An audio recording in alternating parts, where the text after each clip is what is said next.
Over in the book of Matthew, chapter 7, is where Jesus talks about you know them by their fruits. And so fruit is when you can see some transformation in a person's life, when you can see some changes being made in a person's life. Jesus always speaks in parables. He even gave me parables, just like when he gave me the parable of the restaurant. And so let he who have an ear to hear, let him hear. He knows that it's not for everybody, but it's for those who are listening in, who are tuning in to the word of God, because you interested, you really want to change. And God knows you're changing, slowly, like a fruit. You're being transformed day by day.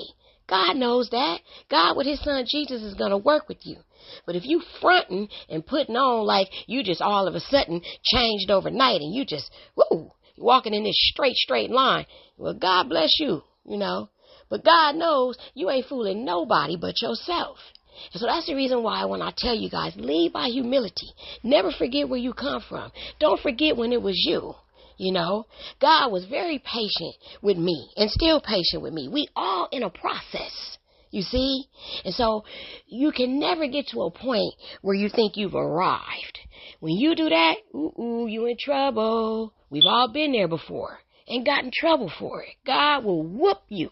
I told you God is in the whooping business.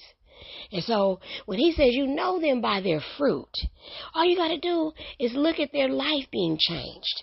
I look at my family. I look at my aunties. I look at my uncles. I look at my cousins, and they look at me. They know I'm not the same. They know it got to be God.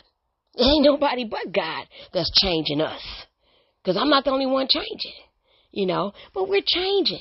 And it's a good thing, You're not going to change overnight, but you're changing. Let God transform you. Become God's seed. God knows his seed. Grow and develop with God. Be patient with yourself, but be honest with yourself. Y'all keep it real. I'm going to keep it real with you as much as I can. That's what I've been doing and trying to continue to do. Come on, y'all. Come on here.